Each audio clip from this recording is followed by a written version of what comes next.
Do that. There we No, go. and All right. I So, I might have to back out briefly because I have a plumbing issue. uh-oh. Plumber's on its way. Okay, that sounds important. Yeah. All right. So, um, as per my usual, now I have found some interviews on the internet to show you and talk about. Um, Starting with the author himself, and then I found some other more critical views of him, which is sort of part of what's interesting about what he's up to is that he's he's he's offering a suggestion about re-understanding what Marx was trying to teach us late in his life. So there's um, all right. So to get it introduced, the the language of the argument he's having involves the term historical materialism. So, historical materialism is generally understood to be the philosophy of history that Marx and Engels were advancing. Now, there's another term that gets thrown around that's important to understand and contrast, which is the term dialectical materialism. So, dialectical materialism is a term that Engels came up with after Marx died to describe their overall philosophical project. So now here it's important to know that in their time and it was starting to change, but it had been the sort of established kind of standard for how serious philosophers engage the world is that the philosopher would work to, sort of on the things that are important to them, but they would try to frame that in a philosophical system that commented on kind of every topic in philosophy and had a way of talking about how they were connected and related to each other. And the idea there is, well, we live in one world, one reality. So if you have a good beat on it, presumably what you're understanding should be applicable everywhere. So the idea of systematic philosophy is the philosophy is sophisticated enough that it has ideas about what is real, which is metaphysics. It has ideas about how we know the world, which is epistemology. It has ideas about how ethics should work, how art could be understood, aesthetics. And then there are finer and finer topics as well. But history was also one of those things that would get included in that philosophical system. So the philosophy of history that Marx and Engels are advancing is a part of that philosophical system that Engels was using the word dialectical materialism to identify.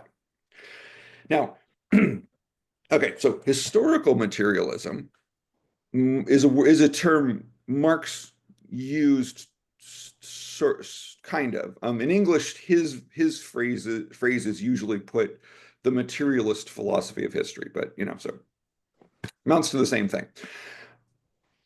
Marx was raised in a period of time when a philosopher named Hegel was really dominant in German and in a lot of European intellectual circles.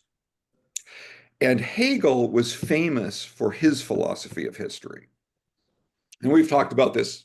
Some of you have heard me talk about Hegel in history before, but for new people, we'll review. Now, Hegel's big idea works around a really abstract conception of God. And Hegel imagines that God creates a world that has human beings who can be, intelligent the way we are. The word that Hegel liked for that is self-conscious. And he didn't mean there that, the way psychology might use that term, that you're overly worried about yourself and how you're appearing in the world. What Hegel meant was our sense of ourselves as individuals in the world, that we're conscious of our self being a self, so self-conscious. And so Hegel's idea is that all of humanity added together, all of that different self-consciousnesses added together would be sufficient to be a reflection of God's own self-consciousness. And that in order for God to fully actualize God's own self-consciousness, like any other self-consciousness, God would need a reflection. We need a partner, something to interact with, to bounce off of. And because we're talking about God, that would need to be something really, really big. So Hegel's thinking, okay, all of humanity. And so Hegel's philosophy of history then is this long, convoluted story that Hegel tells about the evolution of religion through time and how it's approximating more, how there's this tendency that religion is and human social constructions are moving towards it, what Hegel thinks is the ultimate religious achievement of humanity, which is Protestant Lutheranism, Protestant Christianity, especially Lutheran Protestant Christianity.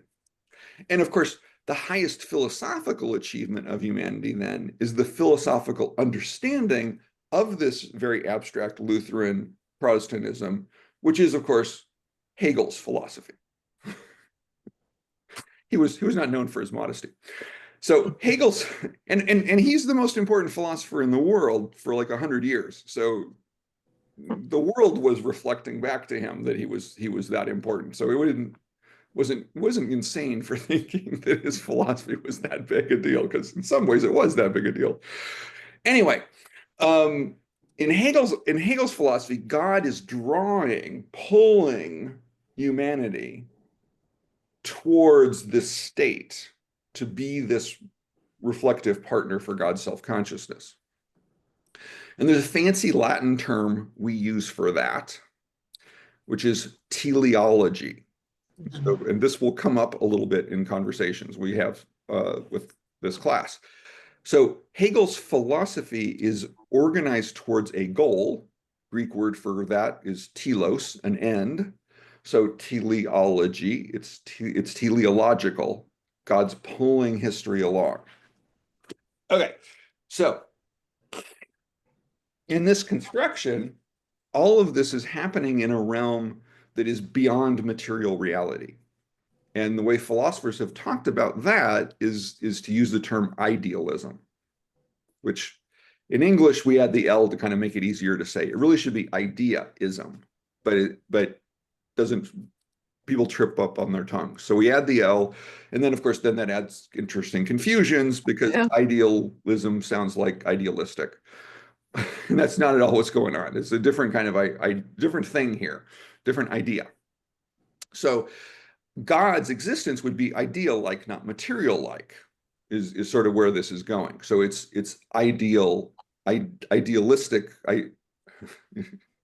It's idealist. That's what I want. Idealist history. Marx is rejecting that whole systematic construction of idealism that comes from Hegel and some other very important German philosophers before and after Hegel. So Marx is saying, no, I don't. This whole thing that there's two sorts of reality, one that's ideal-like and one that's material-like, it makes no sense. So he's committed to the idea there is just one. Now, there's a term for that. Philosophers, right? We like to label things. So there's a word for that. That's called monism. There's only one thing. Monism. Spelled M-O-N? Monism. Okay, Monism. monism. So what Hegel's offering is a kind of dualism, right? There's ideal-like and material-like. So that dualism is an issue. Now, the word dualism is going to have other applications that Kohei Sato is going to talk about. When Sato talks about dualism, though, what he means is dualism in epistemology. Now, what we've been talking about is metaphysics, right? What is reality? So the metaphysics is our word for talking about what is real. It doesn't mean the kind of thing like you encounter in a metaphysical bookstore. So it's metaphysics is what is it you take to be reality. Hegel takes reality to be dualistic. Marx takes reality to be monistic. Okay, but there are other places, other ways in which that word dualism can be used, and one is epistemology, how we know things. And Sato is going to talk about that he thinks that um, how we talk about humans and how we talk about the natural world is a sort of dualism. And he wants to argue that Marx did talk that way early in his life and then over time gave it up and adopted a non or monistic approach, a non-dualist or monistic approach to knowledge. So that can be a little confusing, but so I wanted to clear it up before we encounter it. But when he uses this language, I'll remind you that he doesn't mean the dualism of metaphysics. That's not what Sato's talking about. But for you to understand where my introduction here, you needed to know this metaphysical bit a little bit. Okay, so Marx, adopting this materialist view of reality, then looks at Hegel's philosophy of history and says, well, that can't be right because it's idealist and that's confused. So there must be a different way of understanding history. And so what Marx describes then is a materialist theory of history.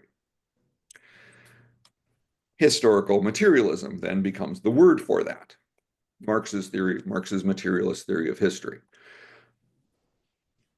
Now, there's some important details about that we'll cover over time, but the basic idea goes to this idea about class struggle that Marx and Engels introduced in the Communist Manifesto. Now, and here it's because Saito is interested in a change in Marx's thinking, the dates are going to be kind of important. So I'll be reminding you of some of these dates too as we go along, so to try to keep track of it. Manifesto was written in 1848. The changes that Saito is interested in happened after 1860, 12 years later. So and those 12 years are very, very important years in Marx's work, in the books that he wrote, the things that he said, all very important in establishing what he meant. So what Marxists have thought Marx meant is basically that stuff that happens between 1848 and 1860. So class struggle, the most vital detail in that story, that the reason history moves is because different economic classes struggle for power. And that starts off with, well, the basic overview is we go back to the Stone Age, and human beings live in small groups that are basically egalitarian. Marx called that primitive communism. Then you get the establishment of settled agriculture and the development of kings. But there are also other classes of people that those societies create. So you think about the way ancient Egypt works, for example, right? You have this very powerful king, but there's this complicated structure around the king that includes religious figures and and administrators and so there are people with all kinds of different interests in how the society is working. And then there's a whole mass of laborers. Those groups because they have different interests, are going to struggle for power. And that's going to cause change over time. So eventually those ancient agrarian societies are going to grow into empires. Think about Egypt, right, has its own empire. Rome then has an empire. The empires collapse, leading to what we call feudalism.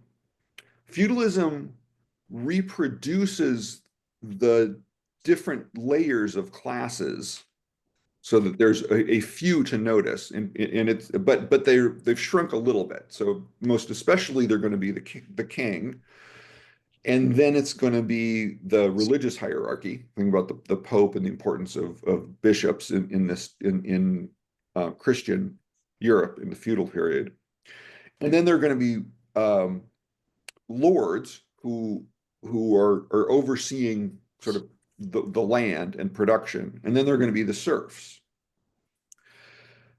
Well, when capitalism comes along, it disrupts those relationships, and in a struggle for power, there's a rising class that came out of the upper layers of some of feudalism and some of the layers of the aristocracy that become a capitalist class, and they find the monarchy to be oppressive. So they overthrow the monarchy. French Revolution, our revolution. Monarchy is overthrown.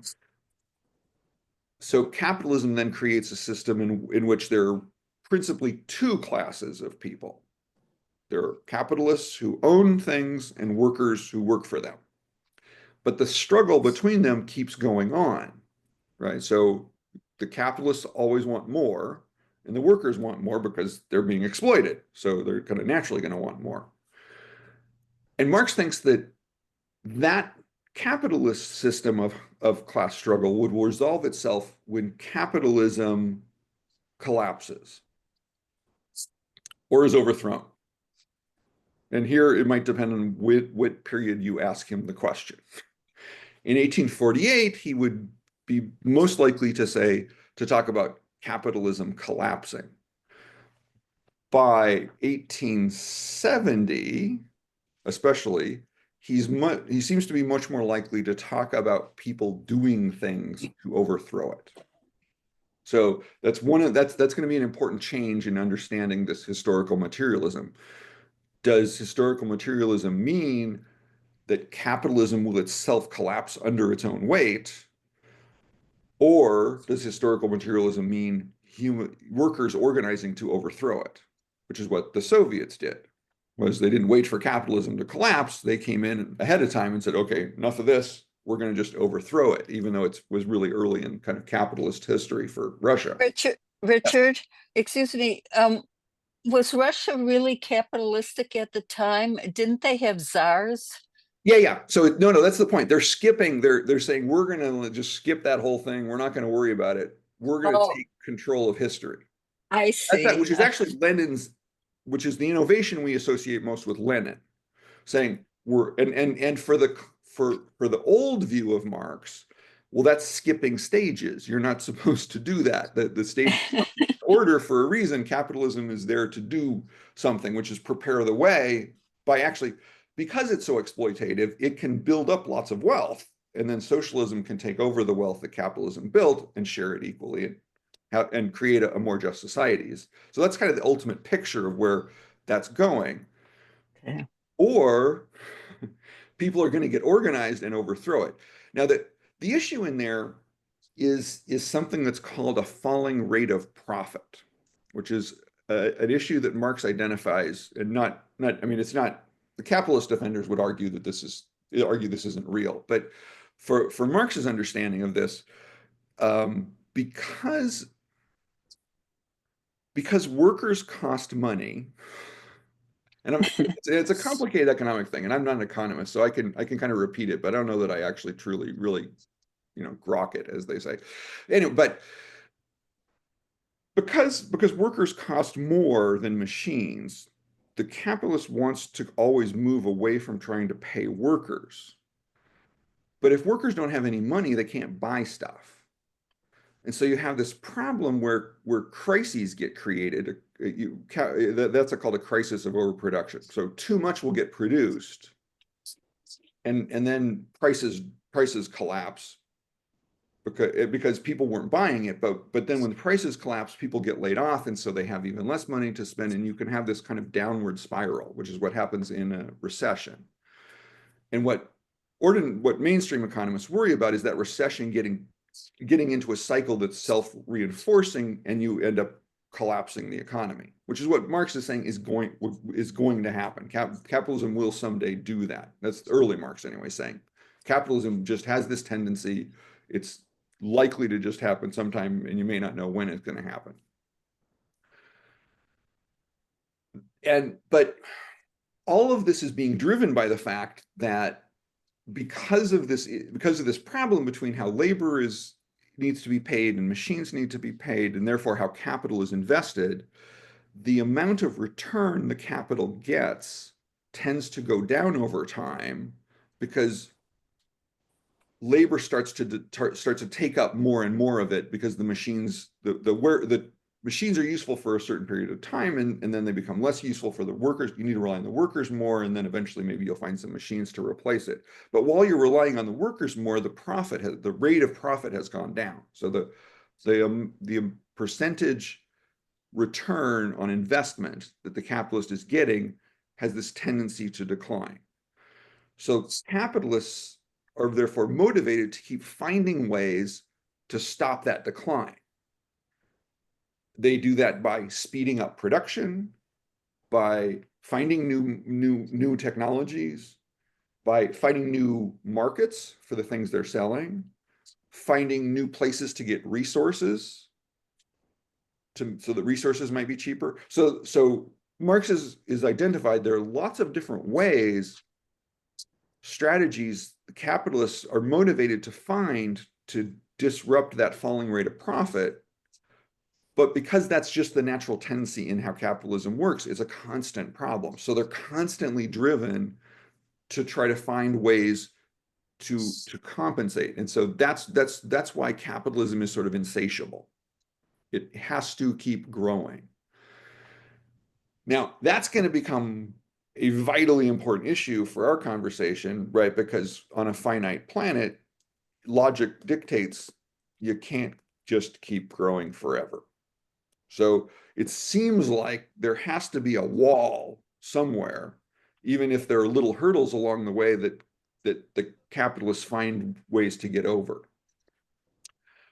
One of the very important examples he's going to talk about in sort of how this all developed is the discovery of bird guano in South America. And so there were, especially I think Peru and Argentina, these huge resources, islands that birds have been using for millions and millions of years, and they just had piles and piles and piles of this bird crap, which turns out to be an amazing fertilizer. So soil had been depleted in Europe through the course of the late Middle Ages, early capitalism, and people in Europe are starting to worry that production is going to be declining because the soil can't be as productive. It takes a long time for the soil to regenerate. So the discovery that the bird guano could be used as fertilizer was one of those little tricks that the capitalist class figures out. That, oh, they ran into a limit. The limit was the soil and its own fertility. It's like, okay, what do we do about that? Bird guano. Now, of course, the bird guano is going to run out. It only took a couple decades, as a matter of fact. And then there were even small-scale wars over the remaining bird guano, which is what what capitalists do then, is then they go to war over these resources. Now, that limit was happening at the time that there's a guy named Malthus who came along. And Malthus was famous for the idea that there's way too many people and we got to do something about this population. Now, he's saying that because they're looking at the end of this bird guano supply and therefore returning to the conditions of deprived soils in Europe. Where is the food going to get grown? So Malthus is very concerned about that. Now, his solution to it is a little domineering, and people reject his approach because it seems like, well, it just need to put all this on the backs of poor people and make them do more, or make sure they have fewer babies or something.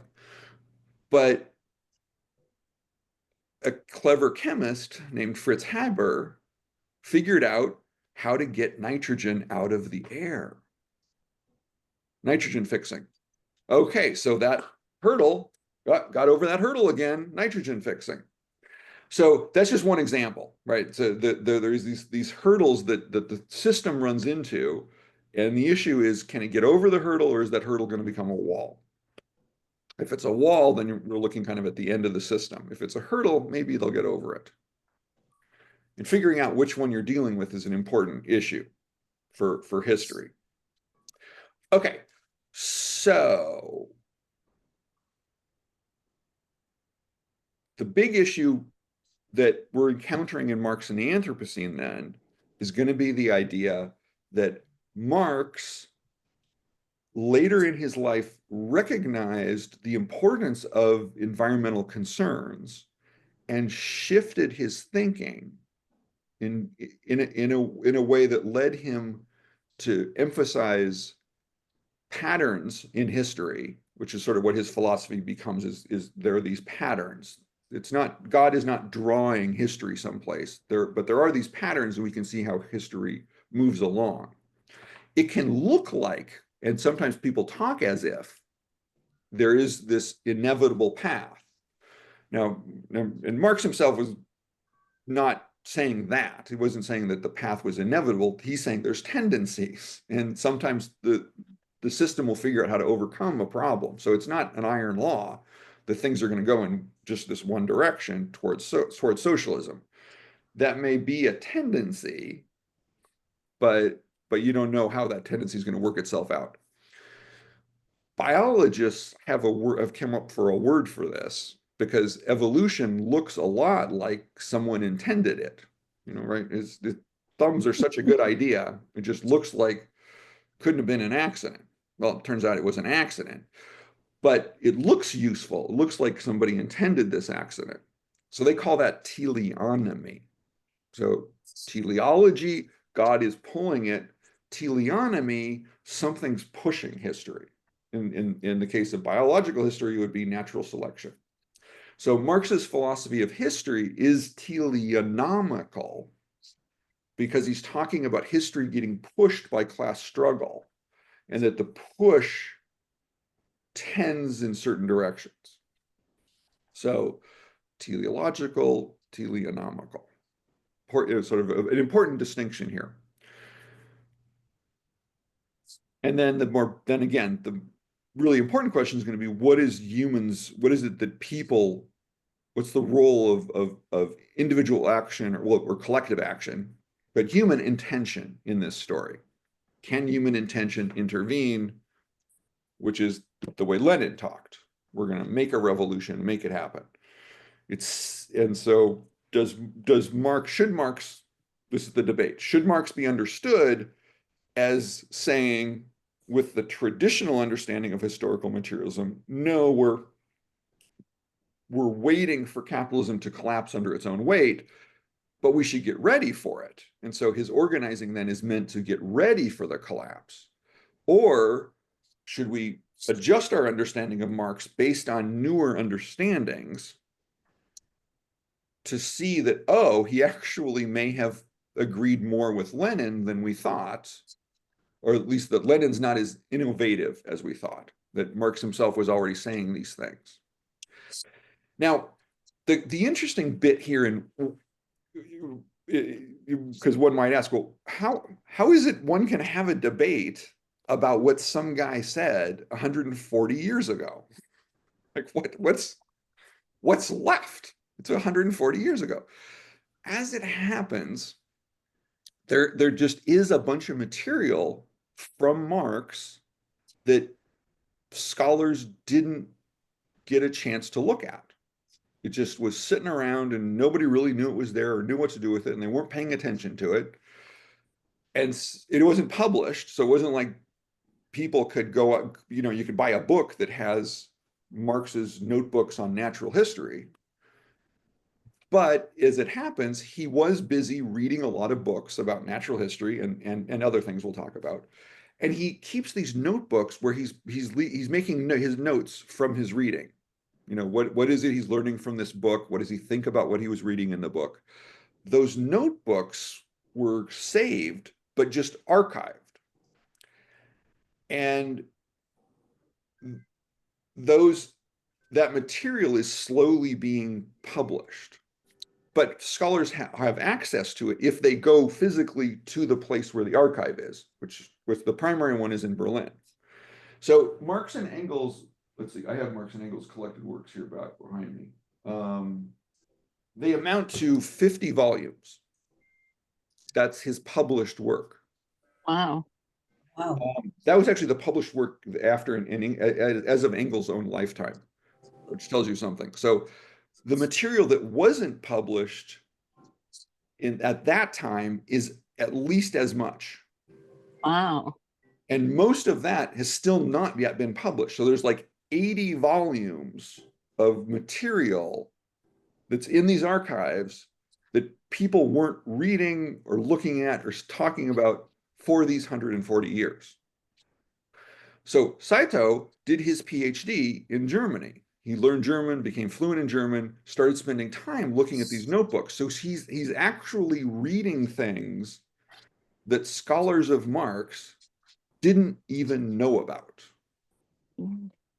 And that's part of the complication of the argument, is that he's saying, he's telling us this is what I found in those archives. And because they're handwritten notes he's reading in Marx's handwriting, and Marx is notorious for having lousy handwriting. So he's not only having to try to figure out what the letters of the handwriting are writing, they're in German, and he's Japanese.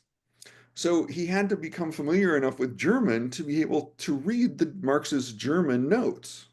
So now people like me are kind of in a position of just saying, okay, you're going to tell me that's what you found. It's unpublished manuscripts. I can't check. I can't read Marx's handwriting. My German is not nearly sufficient to understand it. So even if I went to Berlin, I still couldn't check.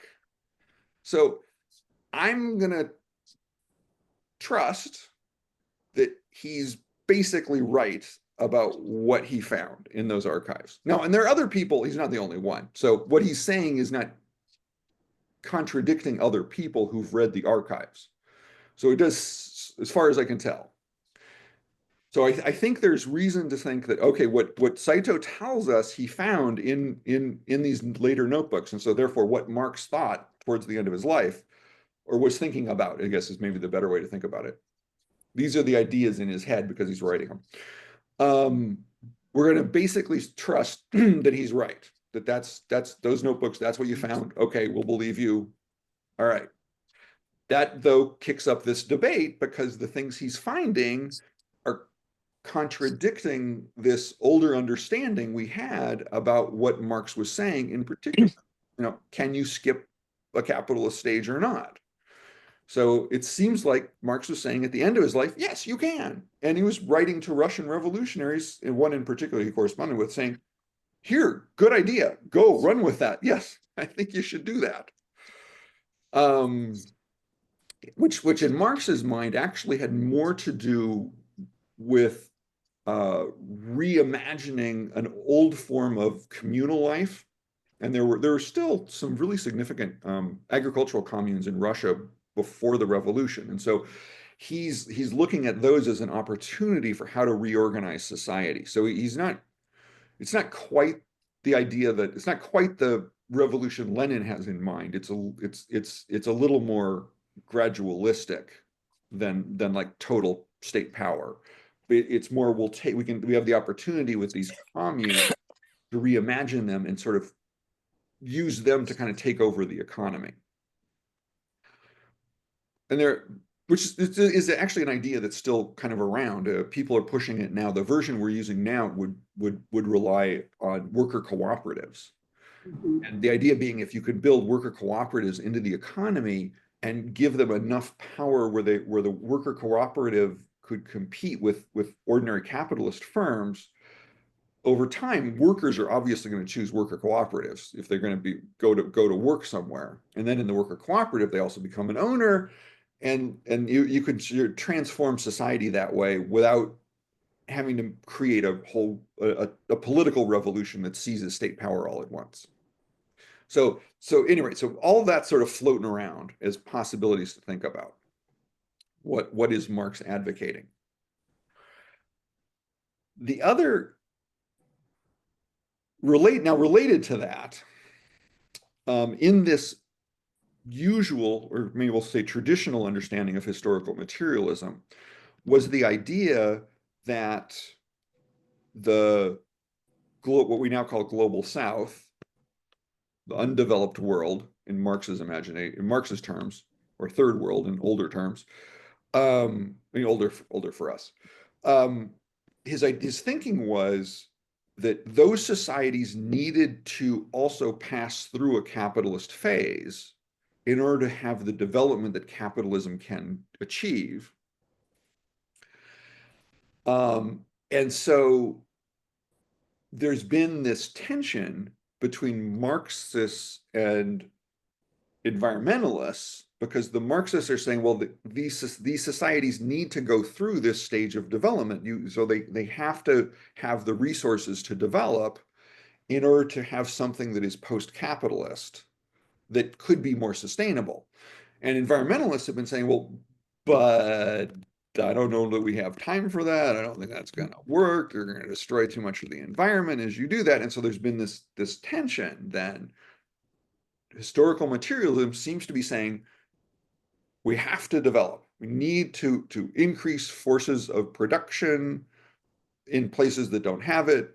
Europe may be fine, but think about India, China, Bangladesh, Brazil. Those places all need to develop, and then they can change. Environmentalists say, no, we're looking at a really big problem, folks. That's not gonna work. What Saito's saying is, turns out in those later notebooks, Marx was starting to track these environmental concerns, and so starts to talk in a way that, or at least is in the notebooks, is leaving hints that he's thinking like environmentalists do. That no, and it's not just that he's reading and he's understanding environmental issues. That's part of it. He also at the same time is reading more about the rest of the world, and discovering more anthropology, and just there's just more research about what's going on in the rest of the world. So he's changing how he's thinking about India as a poor rural place, at the same time as he's encountering changes in his thinking about how environmental problems impact the whole system. And this is going to be one of the things Saito talks about, is this idea called metabolism. That what is the Marx? It was just the word Marx was using to describe what's the relationship between how the system gets resources out of the natural world, and what is its relationship to that to try and put them back, if at all. And if it's all one-sided, then the metabolism is off, because like any metabolism, just imagining sort of, basic sort of biological being like us, the person, the being needs to be in a good metabolic relationship with its environment. You can't have too much coming in or too little coming in. You need a balance with that natural metabolism between you and the world. So he's saying the same thing about capitalism as a system. It has a metabolic relationship with the natural world. If it's off too much, then the natural world is going to stop providing the kinds of free inputs that it's been providing. Water, air, all trees for lumber, coal. I mean, everything we get from the natural world, we're not putting it back. It's just going to run out. So the metabolism is off. So Saito's argument then is that Marx is understanding that the way in modern environmentalism understands that this relationship between our productive activities and the natural world can be off, and therefore destructive, and undermine the future, the potential, which is what was happening with the bird guano, right? That the metabolism was off. They weren't, and it's kind of, it seems sort of basic in a way, but people didn't seem to pay enough attention to it in the capitalist phase. They apparently did more in feudalism, and Marx thinks, well, that's because feudalism didn't have the same drive to ever accumulate more that capitalism has. So that's going to be an important point about how capitalism works. But Saito uses the example with the soil that in the Middle Ages, people are all closer to the soil, so it turns out all of the waste gets sort of reabsorbed back into the soil. When you displaced the peasantry from the farms and force them into the cities, which is called the enclosure. How the English did it, enclosure laws. They would deprive the peasants of access to more and more of farmland, and then that would force people into the cities because they couldn't make a living anymore. When you get all these people in the city, right, all of the waste products are in the city, or as it turns out, in the Thames River, and you end up polluting the river with sewage. But historically, we had a better balance. The metabolism was more balanced, and so the soils kept themselves going. Once you stop once the metabolism gets off, the soils degrade, and there's that problem. Okay.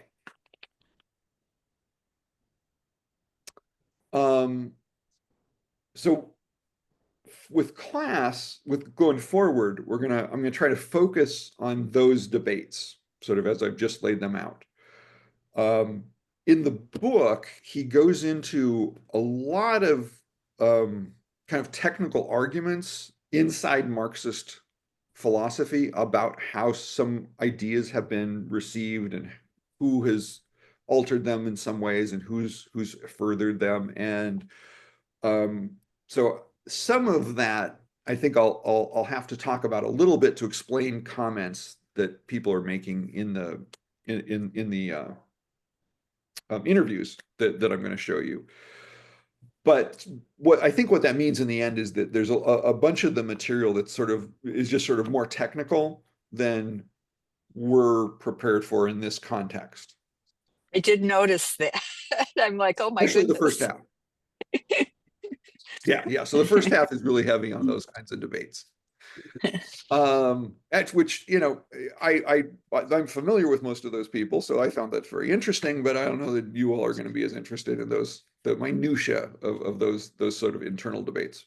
But the big one is the one that matters. What is historical materialism? Can we change it, or do we have to stick with the old view? And what's the role of Marx himself in that?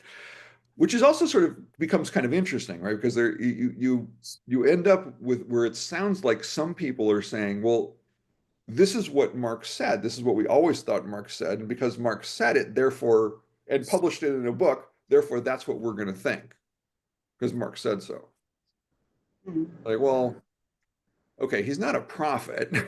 I mean, you may think he was a really smart guy, but this is not God speaking through him or anything. It's you might have to approach him a little more human, and his ideas, changed over time. All of our ideas change over time. It's not that's not such a surprising thing to discover that he didn't think the same way in 1862 that he thought in 1852, for example.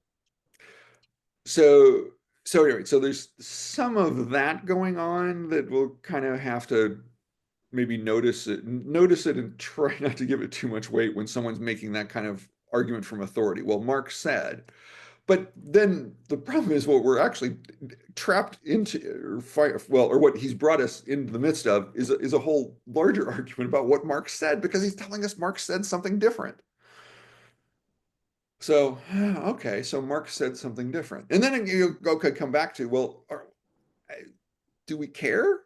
Why today do we care that Marx changed his mind? I mean, does this really matter to us? And that's going to be a question we'll spend some time with in like week 3, I think, and week 4. Because what's Saito's basic answer to that is, well, yeah, it's intellectual ammunition for engaging the world. that's the reason it matters. Doesn't matter because Marx said so. It matters because these are really interesting ideas that help us bridge a political divide that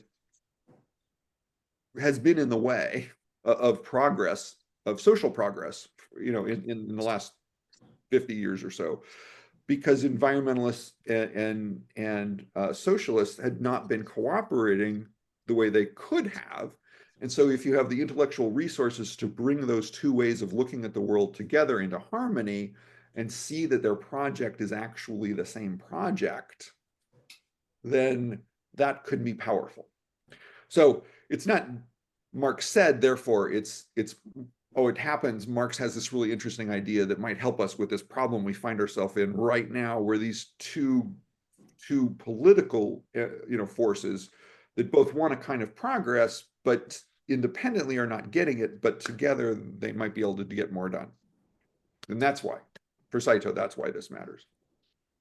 He did just publish another book that's a follow-up that is more on this question of, sort of what do we do with these ideas, how do they matter and how do we actualize them, which I ordered, so I haven't read it yet. But that might be a good next class is to follow up on that book, depending on what he says in there. But anyway, something coming in the future. Okay. Oh, I did have one kind of concrete example of how these ideas are operational in the world that might be useful for you all. I think this helps us understand the Trump administration's fetish with tariffs. So I think, I mean, number one, what a Marxist analysis would tell you is see if there's class struggle going on, because that's always going to be basic to how capitalism is behaving itself. So if we look at the Trump administration, one easy gloss on what's going on is, well, it's all just class struggle. I mean, this is all they're just trying to make rich people rich, and that to do that you have to make poor people poor. That's all that's going on. Everything else is just a kind of theater. All right, well, what is the role of the tariffs in this theater? And as it happens, the United States has been running a deficit for so long, and it's gotten so big that in a context in which this falling rate of profit is leading to other problems, and those lead to recessions and instability, the fact of the US government having so much debt is reaching a point where it's going to be harder and harder for that debt to grow, to borrow more money. So if the government's going to keep doing what it's been doing and it can't borrow as much, it's actually going to have to tax people. And the point of borrowing has been to sort of put off taxing people. So you get the money in the form of a loan from rich people instead of taxing the rich people. But in doing so, you promise to give them interest and give the money back. So that's a problem. But temporarily, you had the money to do what the government does, which some of it's good and a lot of it's bad, right? But if you're reaching a limit on the borrowing, then you got to do something else. And so one thing to do, if you're committed to the idea that rich people should pay fewer taxes, not more taxes, is you have to figure out how to get the taxes out of the rest of people. Tariffs are just taxes on working people buying stuff. So because they're regressive, it affects working people much more than it does rich people. So shifting the whole tax structure away from income tax at the national level to using sales taxes in the form of tariffs as a way of raising money. Therefore, you can lower the income tax even more on rich people. It's just class struggle. So I think then there's also this falling rate of profit thing is important in the story, because that's a kind of geopolitical force that's driving the United States into conflict with China. So as China, because China's on the rise, and China has a way of conducting international relations that rely more on carrots than sticks. Then the US has always relied on sticks more than carrots. People are sort of taking an entry. Everyone's interested in what the Chinese are up to. What they call this Belt and Road Initiative is like what we did with the Marshall Plan in Europe, but the Chinese are going to do it for the whole world. Well, the Marshall Plan was really good for the United States because it creates markets for US goods by building up Europe. Well, the Belt and Road Initiative does the same for China, but on a global scale. So China is in fact finding ways to push the US out of the way. But because of this falling rate of profit, that is intolerable. There has to be places for US capital to expand, or it's going to shrink. And the shrinking is dying in capitalism. So China just pursuing rational economic policies becomes an existential threat to the US capitalist class because of the whole dynamic of capitalism. And then since someone has to pay for it, that's going to be the working people. So anyway, so all these ideas are, I think you see them lit up on display for us right now in all of these decisions, but it's just a matter of understanding that that's what this is about. The whole idea that he's going to rebuild American industry with these, that's the theater. That's not going to happen. It takes too long. It's impossible. It's in the time frame that he has. And what he's doing is too disruptive to allow no corporation is going to plan that because they have no idea how to plan. It's too chaotic. So you can't the things he's doing by their nature undermine the goals he says he's trying to pursue. So he's either stupid or lying. And generally, when faced with that possibility, you're probably encountering lying. Every once in a while, it's just stupidity. But when it's happening on the level of national governments, it's usually a little more organized, and they're usually relying on some people who have a little bit of brains. They may be misguided and greedy and selfish, but they're not stupid. So Richard, if I could interject, so really the capitalist is totally disregarding the ability of the worker to buy things or to have a somewhat, I mean, if all you're pursuing is, more and more gains, then I'm thinking in your head, you have no regard for people being able to buy the things you want to make. Yeah, right. So there's a whole school of economics that capitalism developed to think about that. That's Keynesian, from John Maynard Keynes. So Keynesianism is capitalist economics trying to think about that. But we're dealing with people who reject Keynes and therefore are rejecting the idea that they should worry about who's going to buy the stuff. Which is that problem. Keynes is answering it. Well, the government has to do things that get money into the hands of working people because they're going to spend it. And that creates, for Keynes, the idea is you create this upward spiral of spending. That's what the whole New Deal project was about with FDR, is get money into the hands of people. Once they spend it, that economic activity generates more economic activity. And so instead of the spiral going down from the crisis of overproduction, you turn that around with some tax policy and spending policy, which is Keynes laid out, and you get the spiral to go back, get it up. So our prosperity after the war is totally unanalyzed or disregarded by the current capitalists? Well, it's more that I think that they don't think they have to keep doing it. Okay. So they tolerated it. The capitalist class tolerated it for a while. And right, I mean, FDR comes from that class. He's a very wealthy man. When he talks to these big industrialists, he's not begging them. He's talking to them as an equal. And as president, he has a big stick. So he could go and tell them, we can just let the system go. And then the socialists and communists where there were millions and Oh, millions of at the time, they're just going to overthrow the system and you're out on your ass. So instead, you're going to pay me some taxes and we're going to solve this situation and save the system. And so I enough of see. them agreed, oh, we got to save the system. Now I they don't see. think they need to do that. Okay. Okay. So there, I mean, like Paul Krugman, the economist. Uh-huh. Yeah, Yes. he's a Keynesian.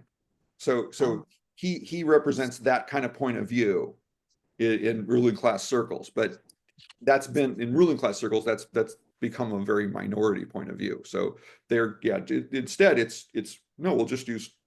I mean, the default is force, which is what fascism is.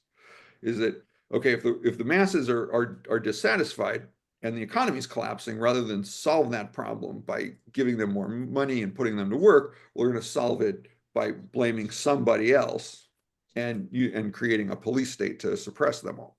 And in this case, the somebody else to blame is immigrants. For the Nazis, the somebody else to blame was Jews. But that's all part of the theater. That's just immigrants are irrelevant in at that level, and at the level they're worried about, immigrants are irrelevant to the economy, just as the power Jews had in European economy was irrelevant at the level they were talking about it. But that's not the point. The point is the theater that gets people distracted. So instead of blaming the system for being dysfunctional, they blame the immigrant for coming in. And then people buy it because they're gullible, I guess, which bothers me endlessly. How are people so gullible? But that's a different class. Okay, I think I've managed to get through my introductory material. I think that was a lot of material. So I should probably stop here and check in and see what questions you all have or comments you have, thoughts you have about all of this. Anything that's confusing. Let's start with that. Any confusions you have that I should clear up, because we definitely want to keep clarity as our objective here. Yeah. I'm just more bothered by the fact that we all grow up so differently. The influences we get into our lives when we are young and how we debate them at the dining room table. Or we think, and I think that's just totally gone. Oh, yes, I think you're right. I think there's a big social problem there that the technology of our social media, has been disruptive of those kinds of interactions. and so we're interacting with strangers now instead of the dining room table. Right. Well, That's and you end okay. up then in a bubble where everyone agrees with you, where your family doesn't all necessarily agree, and people can argue over and their family, so they have to find a way to get along, regardless of the argument. But on the internet, you don't have that pressure, so people can be rude and mean, and that's a hard problem that going forward, it's disruptive for, I think, organizing, because people aren't as used to compromises with other people. The internet teaches them to just walk away from anything that would demand a compromise. So I don't have a solution to that one, Helena, but I agree with you that it's a I problem. do try to do it in my family. Mhm. We came from a working class family, and now they're all pretty well off. Yeah. And it seems to me now more that even the kids want more and more rather than share. Yeah. That's becoming a problem, I think. The individual always wanting more rather than sharing. Yeah. So we get this consumerist culture because the capitalists have to get us to buy things. So the culture, then gets steered in a direction that the way to satisfy your emotional needs is to buy things. Did Go shop. Marx have any? Did he really believe in God or in the sayings of Jesus Christ? Was that an influence in him? No, he was Who? Jewish. Marx. Marx? Well, Oh, that, I think, yeah, I mean, in that he grew up, yeah, with the sense of Jewish ethics, with a strong egalitarian sensibility that Judaism brings. yes. Yeah. I mean, yeah, he had grandparents, grandfathers who were rabbis. Oh, that's true. Yeah, yeah. So yeah, Remember. definitely. I mean, he rejects. I mean, I mean, yeah, he's definitely an atheist and rejects organized religion, but it's there in his growing up, these social ideals. Well, would be his reasons for not believing then in socialist religion, in religion, socialized? Well, it's I think it's more. It's not. In the end, it's Marx is definitely rejecting the idea of God. As a philosophical construct that doesn't fit with his monism. How he thinks about religion is much more complicated, because like the line that he has about the opium of the people, Yeah, people think that's just a criticism. But what he's if when you read the whole passage, what he's observing is religion has this way of helping people feel better. yeah, And there are times when that's necessary. So yes, he's not actually even rejecting the opium of the people. He's pointing out it can be socially useful at times. yes. So that's yeah. So my own having spent a lot of time on the question of religion and Marx, since religion's my specialty. I think I think in the end he doesn't really reject religion. He just rejects theism. But because in his childhood, his father converts to Yeah, Lutheranism because that was a way of getting a job, civil service job. yes, Jews couldn't get them at the time. You had to convert. So his father's generation had lost interest in practicing religion. And so Marx didn't grow up with the rituals, I don't think. okay. He would have I think he did grow up with some of the ideas, just the ethics especially, just because that would have been in his father's upbringing to teach him. But yeah, because his father's generation was just losing interest in the ritual life, he didn't have any interest in that ritual life either. Kind of sad.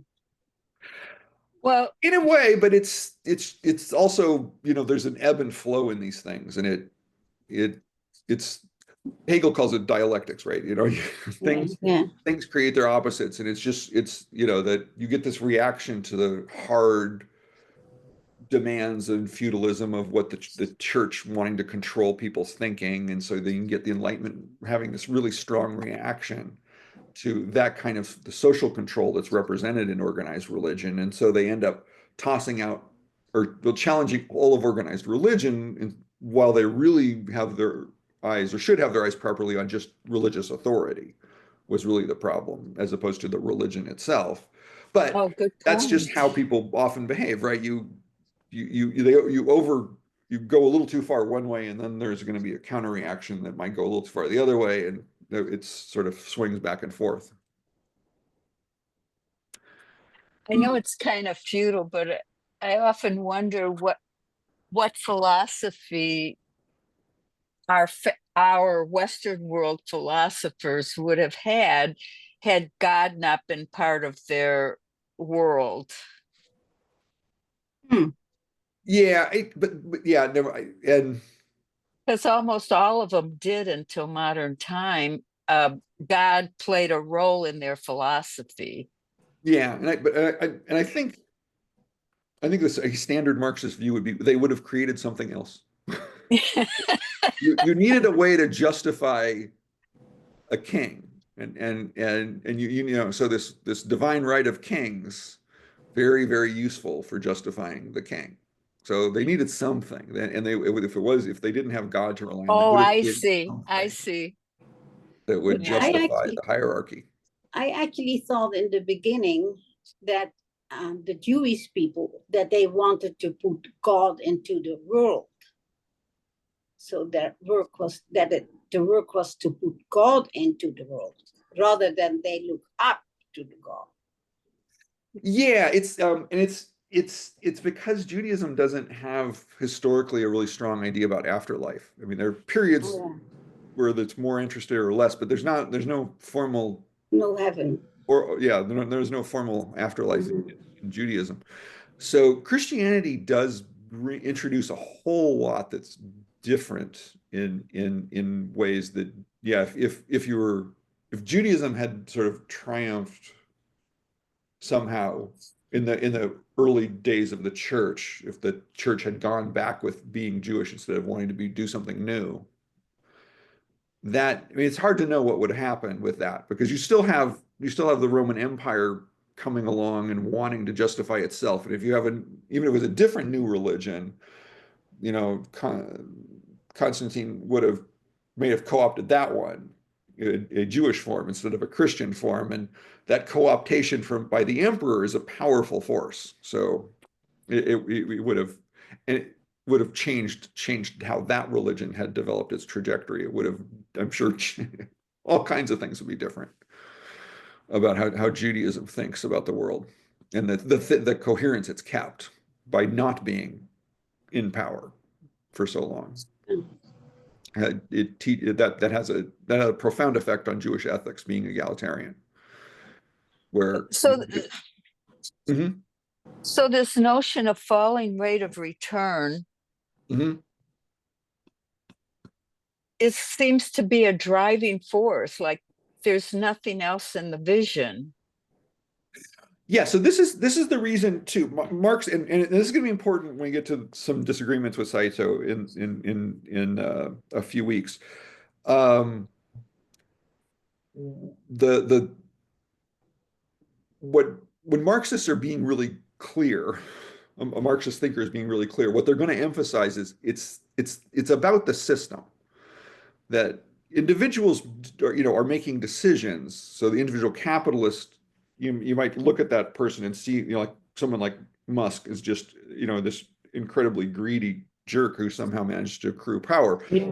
But Yeah. in the end, the system is going to demand that kind of behavior because of these structural problems. So if you can't replace the capitalists as individuals and think that because you found someone has better ethics, Oh, that things will oh, change, because the system will force that other person to behave the way the person you replaced behaved, or they because or they die, or the firm dies. I mean, it's grow or die. So once any capitalist who has any is control over significant resources faces this challenge: grow. there isn't a grow or be satisfied with middle ground.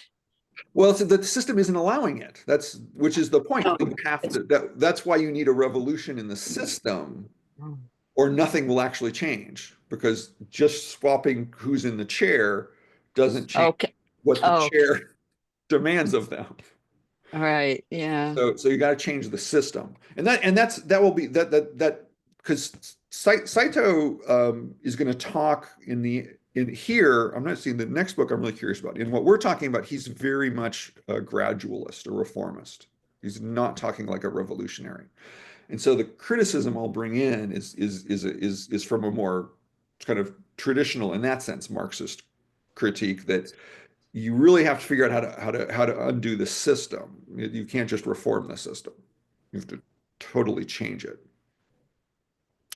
But see, even then, totally is kind of a curious concept, because what you're really changing is really a whole bunch of motivations, that you degrade profit as a motive, but big things have to happen to to substitute something else. He will talk about flourishing, human flourishing as the goal, Um, which is possible to construct in a system that doesn't have to keep growing, because a lot of flourishing involves slow social relations and social care. So you can you don't need more resources to have more social workers, the way you need more resources to have more cars, because you have to have steel.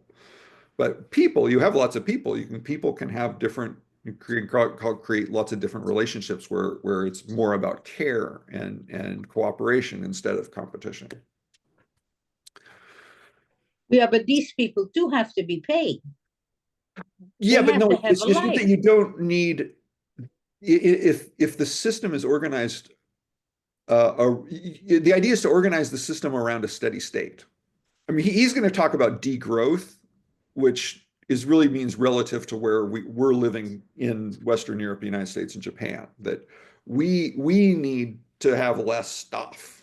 Yes. So the Yes. question, do people in the third world need more stuff, or Mhm. can we find a way of skipping the more stuff and getting them to a different kind of economy that's based on steady state caring rather than competition and growth? And that's where the idea about, well, you need cooperatives of some sort or communes. You need that kind of cooperative structure. Yeah, Jane, go ahead. That's what I was just, sorry. Yes, I'm on audio. That's what I was just going to ask you is, what you're mentioning, the vision of worker cooperatives. And also I'm thinking maybe the concept of mutual aid plays in Yeah. here as well. And then I have a very pragmatic question. Are you going to like tell us where to be in the reading in order to prepare for each session? No, No, okay. it's not. No, it's more, I'm going to circle around topics. Yeah. So what we'll do is Yeah. we'll take a couple of different runs. So the interviews I found are going to start kind of general and then get a little more technical. So yeah, so it's not quite, I'm not following the book in really an organized way. But I'm definitely focusing on the later chapters.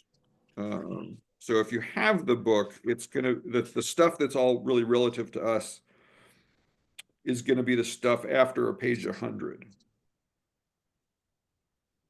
So part 2. So you can sort of disregard part 1, which is a lot of the more technical internal argument, and it's after that that he gets into stuff that's, I think, the more interesting stuff especially for a general audience. And Jane, feel free to just interrupt. We're a small enough group that Yeah. you can just chime in, and Enough.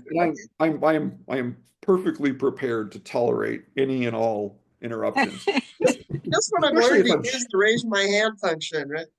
Yeah, but especially when I'm showing you a video, you all are going to get smaller, and it's easier for me to miss a hand because I might not even see everyone in the screen at the same time. So yeah, so especially if I'm showing you an interview and someone uses a term, technical term, you don't know what it is, just go, hey, wait a second, and I'll just pause right there, and because I'll be doing that constantly, pausing to say, okay, what's going on here? Try to explain it because yeah, a lot of it gets into some technical language. So now this is a personal thing. Okay. You obviously studied Marxism, and I think at one stage in your life you were Marxist. Well, I would say I am. I have been since I was in 8th grade. Yeah, well, in Holland it was the saying: if you weren't a communist at 18, you weren't a full-grown person. You had to be a communist at 18, because that meant you had to be willing to share your stuff. But is communism and Marxism synonymous? I don't No. see it, but No, communists would be a species of Marxist, where Marx is the a species. Well, that's interesting.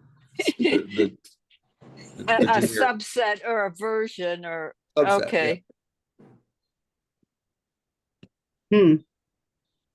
Yeah, but communist would generally mean would in well, when someone who doesn't know what they're talking about just uses the word as to try to be insulting, that's one thing. But when people know what they're talking about, who use the word communist, that would be calling out a Leninist version of Marx. Leninist reading of Marx is communist. Oh. In our world today, that would be what communist means. So socialist then, and so yeah, socialist is a bigger category than Marxism because Marxists are all socialists, but not all socialists are Marxists. Same way Leninists are all Marxists, but not all Marxists are Leninists. So because there are other kinds of socialists, which Marx, the most famous argument is with, well, I mean, they're kind of goes two directions. There's one kind of anarchist that Marx calls utopian. And so Fourier, Robert Owen are big names there. They're people who thought we could just decide we want to create a better society and we'll just do it. And Marx calls that utopian because it's missing the fact of politics as power and the structure of economic systems and how they function. And you can't just will these things into being. And then on the other side, there are the anarchists who also seem more interested in just creating something, but the something they want to create is the thing that Marx imagines communism to be, which which he imagines doesn't require state power anymore. So there's this famous line of him talking about the state withering away. So he's just imagining you get to a point where you don't need the state to do things. People become more self-governing. Anarchism as a general philosophy wants to go to that stage without going through the stage Marx called socialism, which is what he thinks of as the transitionary period between capitalism and communism, where people learn to become self-governing and all of these other things. So the anarchists in a lot of ways are just sort of, well, actually both of those, the utopians and the anarchists in some ways are just really, really optimistic about what human beings can will into being. And Marx himself is trying to say, well, no, it's harder than that. You need to understand this a little bit more. There's more history involved. And then relative to that point of view, Lenin is less optimistic than the anarchists, but more optimistic than at least the early Marx, because then now we stumbled into the debate about how much Marx changed and did the later Marx, because there are these suggestions, the later Marx in these unpublished letters was saying things that sound like Lenin. And so he was imagining people can just get together and form at least small scale change. That's the full details of that are not entirely clear to me what's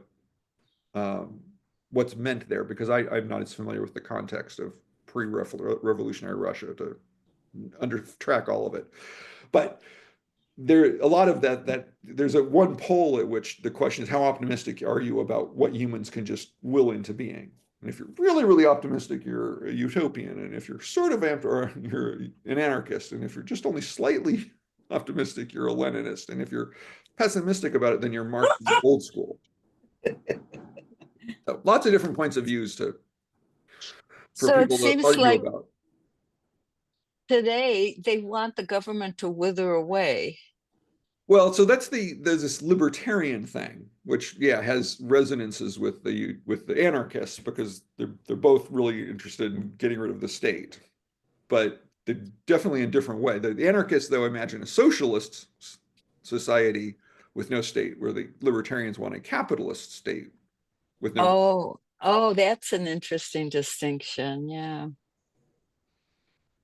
Yeah. So the libertarians are keeping class society.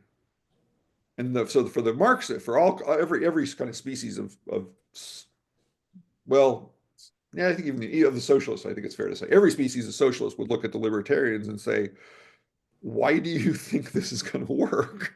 No. If you just have a society in which poor people become so poor they overthrow it, which sort of we know from history, there are limits to what you can do to people before they'll gather their pitchforks and take up marching on the castle.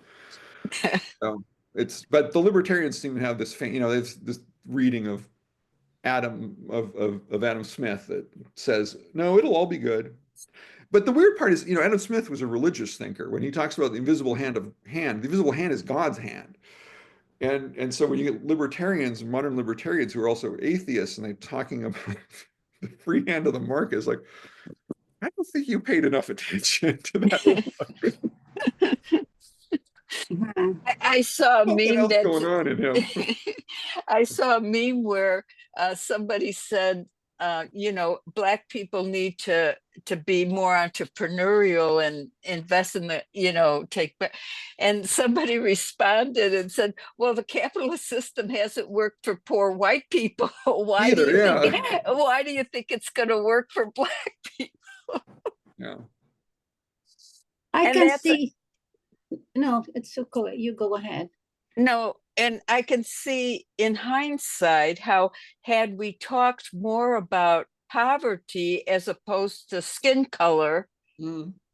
we probably would have had a different viewpoint of things, you know, with all this affirmative action and all that, if we had focused on poverty and helping people rather than Yeah. not, yeah, it's, yeah. Which I think that's the basic idea behind how entitlement programs work. Like, like Social Security is one way to keep rich people from complaining too much about it is that you just include them.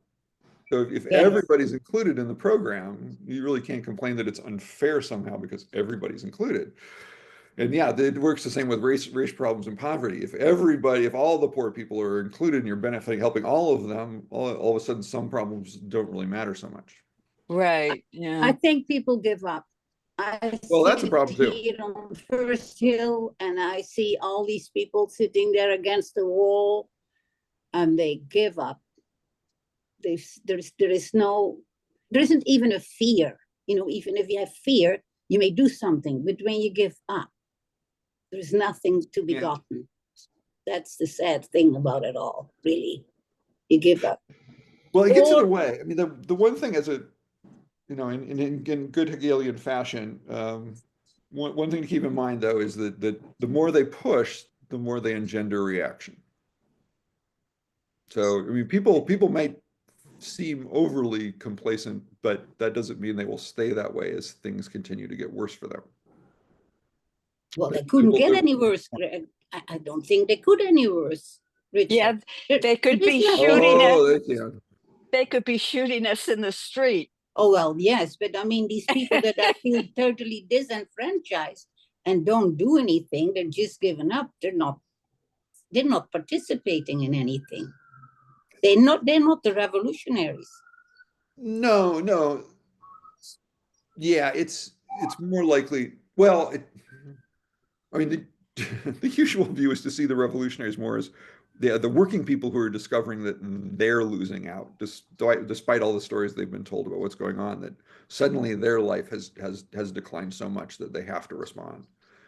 They can't tolerate it continuing to decline. And that's the kind of thing, if they actually stop sending out Social Security payments to people, that's the kind of thing that could spark real big That's changes, true. because That's there's a true. whole lot of people all at the same time that you're pissing off. And Oh, yeah. and angry people, see, they want people to be resigned and inactive, but if they keep doing things that are going to make people angry, that's where you get the pushback will come from. I see some hope, though, because Bernie is getting more and more say in our situation. Bernie Sanders. I'm a Bernie. Yeah, I mean, not every, but and I think there is some hope there. Yeah, there are definitely people who are still doing things, and then the students protesting Gaza, the war in Gaza, and that's I think a kind of bright spot, because I personally didn't see that coming, that the students would take up this cause so forcefully. I was part of the student organizing against South African apartheid in the late 80s, and it's curious how these things just sort of can happen, that something, the Soviets used the Russian word iskar, spark, that sometimes you have no idea what the spark's going to be until it happens. It's like, oh wow, look at that, there was this spark, and so suddenly people decided they were going to get active, and genocide in Gaza, all of a sudden a lot of students are active again. Yes. So it's I mean, as bad as that's I think one of the great insights that Hegel has is that reality is about change. And so even when things seem one way, the fact of the matter is nothing ever stays the same. So you never know what kind of change is going to come, even when it looks at its worst.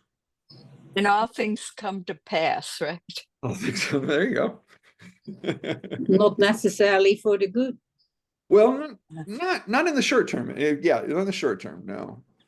I mean, I do think, Martin Luther King has the line about the arc of history bend towards justice, and that's that's the kind of thing Hegel would talk about, right? Hegel, God is going to bend but I think the fundamental truth in there, and probably King really in his he means it because he is a modern enough thinker, but is that humans react to injustice.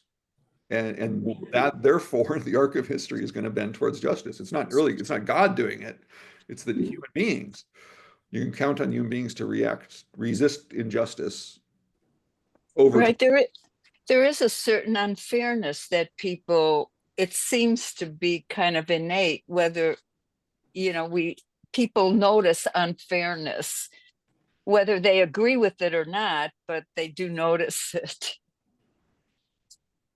Yeah. Well, our government today doesn't see that. Well, it's No, thus class no, struggle, right? yes. People who No, I mean, have the rich are not having a problem with the way things are organized. No, they're not. They want more. So it's the others. It's the rest of us how our reactions will turn history.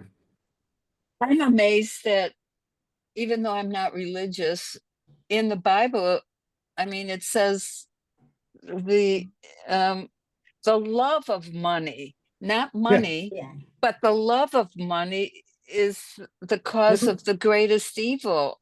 I just find that amazing that somebody even thought that 3,000 years ago. I don't remember if it's in the New Testament or Old Testament, but it just boggles my mind that somebody recognized that.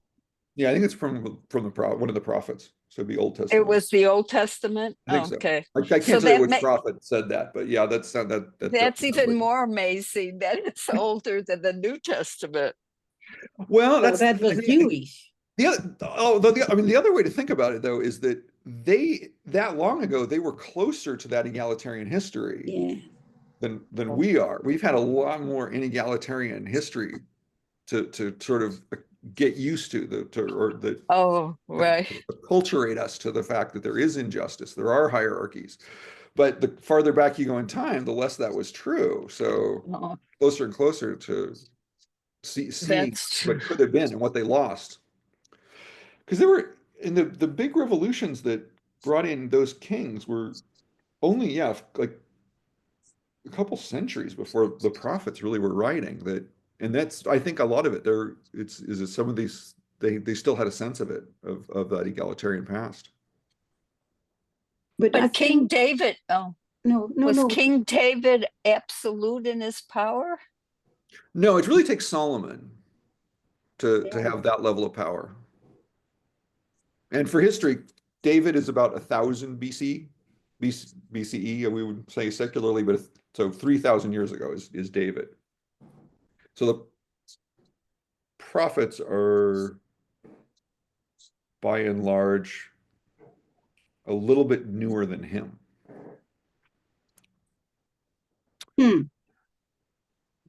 But that's an example of it, right? Because what seemed to be going on is that the Canaanites had these city-states where they really had kind of feudal princes, but they didn't have a king.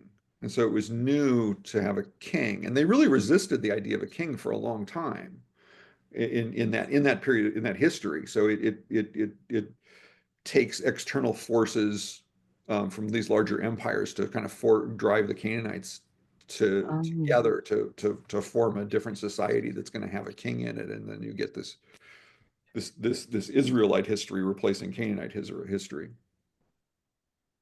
I think this capitalism too has a lot of fear in it,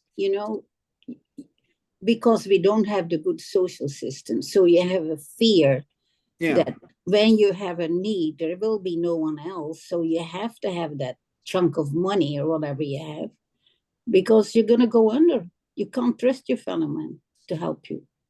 Yeah, so it's much more dangerous for the system for people to be angry. Yes. They'd much rather they feel afraid. Yeah. And that's actually part of the reason the Trump administration is doing everything in this blitzkrieg mode is it's to overwhelm and make people sort of feel overwhelmed and therefore fearful rather than angry.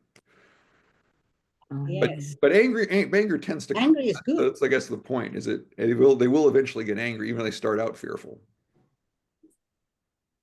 Or tend to get angry. Anyway, looks like we're out of time here. So I should let you go. Thank you all very much for a wonderful first class. Thank you. Thank We'll you. start in next week with Yeah, Saito himself. See what he I'm, has s- to say. I'm sorry I talk too much, but there No, are so many things going into my head. It's that's the beauty of a small struggle. class. I like to get some order. There is no order here. No order. No order. No dictatorship All right. there. Yeah. All right. I'll take care. See you next week. Okay. Thank Bye. you. Thank you. Bye.